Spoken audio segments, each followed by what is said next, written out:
ومن على شيء قرأ مولد السيد الورى تبركا فسيرى نموه بالفتخم وإن على ماء القري مولد خير البشر فالشرب بالمطهر يكف كيد المرغم ينور القلب شراب من ذلك الماء بالمجاب والقلب يحيي دون عاب والقلب يحيي دون عاب وأن شقاين يحتمل إحياء مولد البشير يحمل العيال والديور فيه شفاء للصدور لكل هادي ينتمي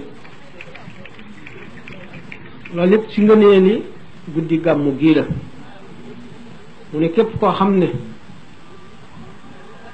tiim nga dara jàng ci jàngi guddi juddug yonent bi sallallahu alayhi wa sallam moo xam ñam la wala alal la wala loolu looy jëriñoo la nga def ko ngir barkeelu ci barke bi yonent bi sallallahu alayhi wa sallam nga xam ne mooy sayyidul awwalin wal axirin tax suñu borom bind asamaan yeeg suuf yi loola la da nga gis mu yokku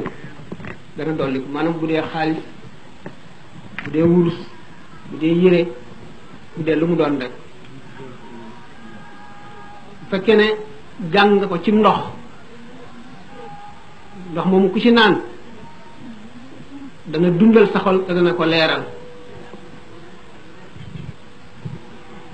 te dana fekk nga xam seytaane dana la ko fegal te xol te ndox moomu naan ci dana leeral xol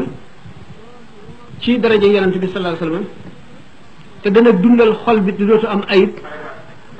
te dana ko fegal texee di mu ne nag ixyaau mawlidil bashir yaxmil ayaala wa duyuur fihi shifaun li sudur li kulli aadin yantami dundal guddi juddub yonent bi sallallahu alayhi wasallam nga xam ne mooy bégal jullit ñëpp ci àjjana dana aar sa njaboot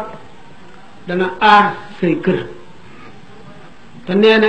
saafaraa ngi ci joo xam ne day saafara sa xol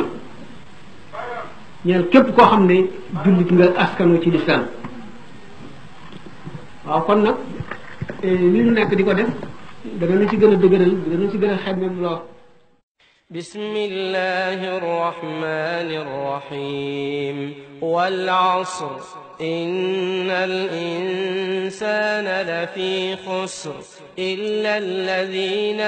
آمنوا وعملوا الصالحات وتواصوا بالحق وتواصوا بالصبر